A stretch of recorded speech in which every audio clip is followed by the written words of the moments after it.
Hi, I'm Jared. I'm David. And this week on Hood Slappers, we're going to be reviewing the 2024 Volkswagen Jetta. Don't forget to hit like and subscribe. We all have that one friend. You know the kind, the one who overstays their welcome. Hey, Jared. Over the last few years, Volkswagen has made a lot of changes to their brand. They got rid of diesel vehicles here in North America and the Golf as well. They took a massive step into their ID fully electric future, and by the year 2050, they want to be fully carbon neutral. Yet through all these changes, much like that friend who overstays their welcome, the Volkswagen Jetta still remains.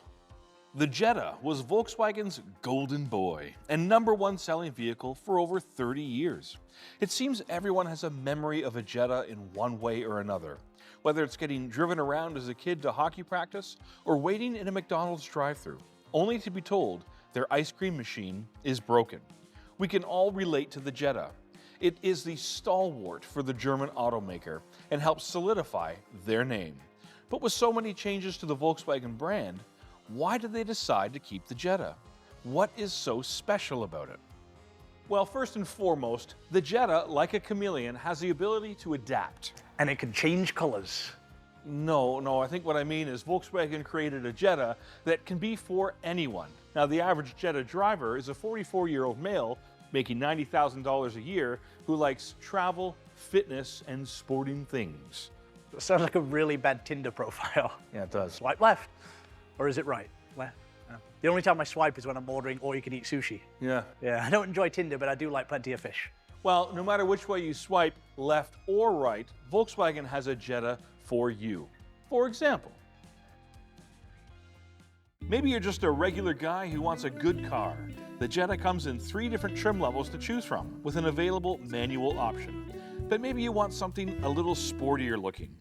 Well, they've got you covered with an optional sport package, offering you sporty looking things like a moonroof, black mirrors, and a 10.25-inch digital cockpit that allows you to customize what you see and check things like your performance and maintenance. Say you like the sport package, but you want it not only to look sporty, but even drive sporty, really sporty. Well, then you're in luck. Hey, this is a family show? That's better. The Jetta offers their GLI trim, providing 228 horsepower, sport suspension, and available chassis control. I personally really like the idea of the sport package. I think it's great value. However, I do think VW cheaped out a little on the sport badges. Look at this. Looks like something you'd find in the automotive center at Walmart, in the clearance section. Yeah, I think you're right, David. I looked around at Walmart the other day, and that's all I could find. Call me old-fashioned. I like to get my badging the old-fashioned way. You know what I mean? Is this from my Honda? Was that your Honda? Now, for those viewers watching in old folks' homes who are getting ready to sit down for a 4 p.m. dinner, the bad news is Volkswagen has also stopped making a Passat too. David, it's 5:45. Yeah? Well, they're getting ready for bed now. But either way, the Passat being killed off isn't a bad thing because the Jetta is getting bigger and now offers more headroom than the Passat did and has more available options. Now, David, say goodnight to our older viewers. Sweet dreams. It's not just adaptability that attracts the Jetta driver. Remember, the average Jetta driver is a 44-year-old male making $90,000 a year. With the housing crisis and the interest rates the way things are now, you have to stretch every dollar. It has to be a financial choice as well. This is where things get interesting. The popular assumption is that Volkswagens cost more to purchase and maintain than most leading brands, but we're here to tell you today that's just not true. You're absolutely right, David. Clipboard, please. You see, the Volkswagen Jetta starts at $26,078, the Honda Civic $28,753, the Toyota Corolla $26,604, and it doesn't end there. After 5 years of ownership, the Jetta will be less than also the Mazda 3, the Elantra, the Corolla, and the Civic, sometimes by about $1,000. That is a bargain, or as the Germans say, a Schnäppchen. Ooh, a Schnäppchen. But the word is starting to get out about the Jetta as year over year, Jetta sales have shot up 39%. Just look at this graph. Come on, my accent's not that bad. I said graph, not giraffe. Despite what you've heard, we would argue that sedan market isn't dying. It's just cornered by Honda and Toyota. But the adaptability and cost of the Jetta is making that change. But what about the driving experience? What does the 44-year-old male who enjoys hiking, travel, and sports think about the drive? And what about females? Do they like the Jetta? They do, as a matter of fact. 38% of Jetta drivers are female and 62% are male. Interesting. What about our viewers? Are they male, female? Well, about 99% are male and 1% is female, but that's your mom and my mom. Oh, no. My mom stopped watching months ago. Oh. The Jetta's drive is powered by a 1.5-litre turbo engine that produces 158 horsepower and a class-leading 184 pounds of torque. This allows drivers to obtain fuel ratings of 6.9 litres per 100 kilometres, combined in an automatic, and 7 litres in a manual while being 80 pounds lighter. Something that separates the Germans and the Japanese in the sedan segment is that Volkswagen offers their drivers a true 8-speed automatic gearbox and not a CVT, which means it's going to be a less annoying and a quieter drive. Volkswagen itself describes the drive as undeniably fun. While Jetta does mean jet stream, which is defined as a fast-flowing air current that can be found in the atmospheres of Earth, Venus, Jupiter, Saturn, and Uranus.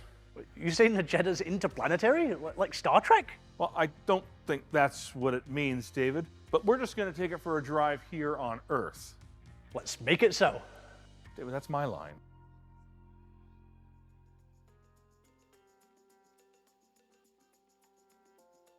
Well, David, here we are in the 2024 Volkswagen Jetta. What are your first impressions of this vehicle? Smooth. Very smooth ride so far. Yeah. I like it. Compared to the other cars I've been in with you too, it's the first time I've been in a smaller, down-to-the-ground thing. That's right. Usually SUVs, right? So I'm enjoying it so far. Yeah, it's you know what? It's a segment that you see less of out there, but you know, it's still a great segment and a great option for any viewer out there to get a small car. It's absolutely brilliant. And yes, very comfortable. Very, I don't know, still very modern. Didn't go too far on one side like some cars. It's too futuristic. It's not dumbed down. It's a nice car to look at. It operates and functions very well. Still have knobs and a screen with motion sensing technology as well. Pretty cool. I like the big sunroof too. Yeah, that's always my pet peeve is the sunroof isn't big enough, but that's a full rail-to-rail, as Volkswagen calls it, moonroof, and that goes up and down and all the way back with one touch.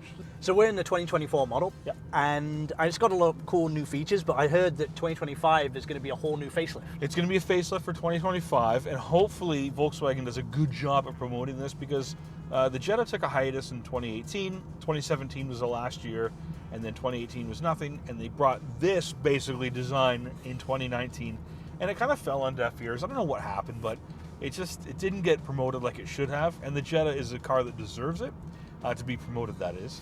And good Jetta. So I hope they do a better job when the 25 comes out. It got a minor facelift in 22. 2024, there's really not much that was added. So 2025, we'll see what Volkswagen brings to the table. Nice. Actually, do you want some toasted seats right now? You know what? I'm gonna put it on my seat. There you go. I'm gonna pick number 2. Number 2. I don't. Okay. You're gonna go number 3. I'm going number 3 just because I don't want to have both of us having number 2, right? That sounds like a recipe for disaster.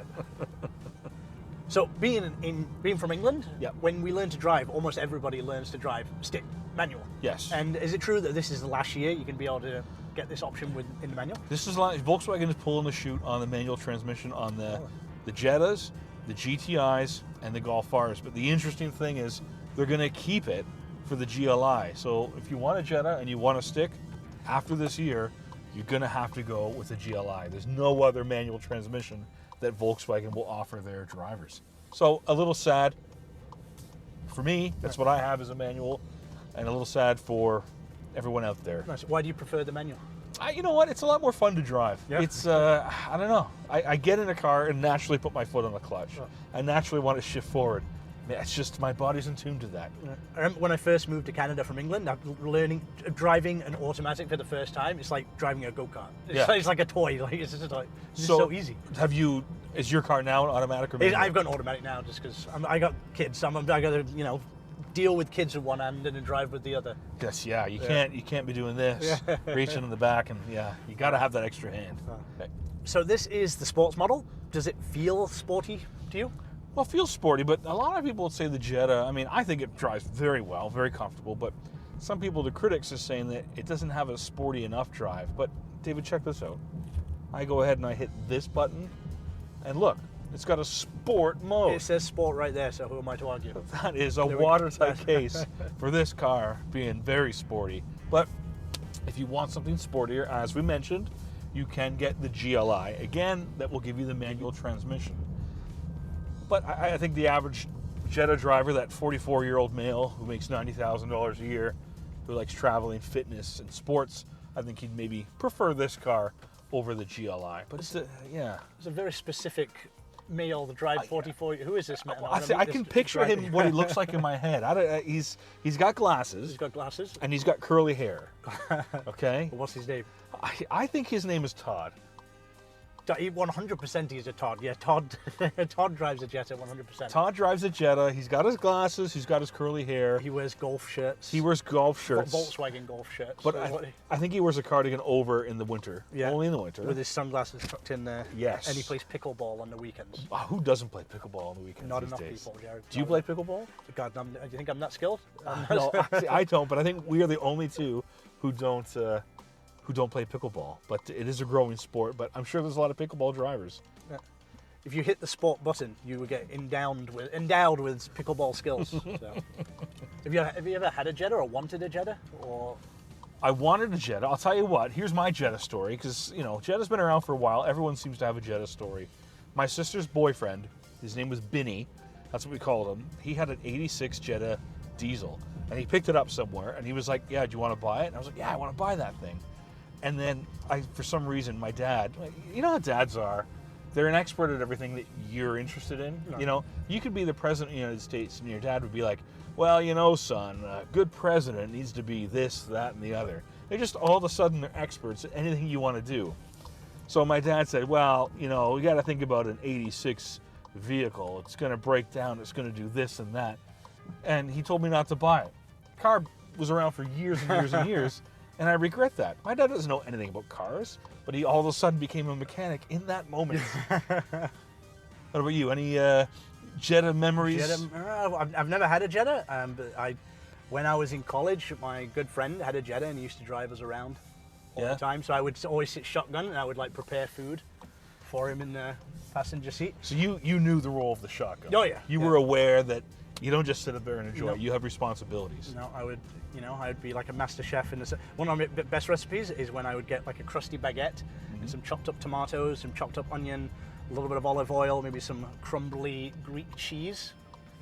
Let me tell you, Jared, I've never had a better feta Jetta bruschetta. Did you feed fries, or if the driver wanted to eat, would you put fries in his mouth?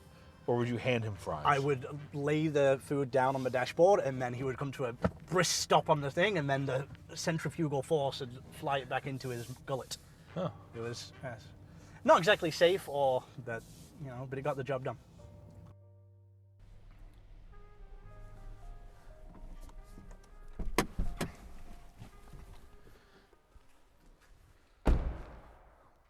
Well, it adapts to you. It's a bargain when compared with its competitors, and it drives well. It even drives sporty. I really think Todd would enjoy the Jetta as he travels from place to place, going to sporting events and doing fitness things. And I really think there's a bit of Todd in all of us. And the Jetta is here to stay. And it's not going anywhere. It's earned its place in the sedan market, and rightfully so. It can stay as long as it likes. So with that, I give the 2024 Volkswagen Jetta my hood slap of approval. Thank you so much for watching. Don't forget to hit like and subscribe, and we'll see you again next time. Hi, Mom. Oh, wait. Oh, yeah. A big thanks goes to our friends at Volkswagen Waterloo at 550 Weber Street North in Waterloo, Ontario. If you're in the market for a Jetta, go see them.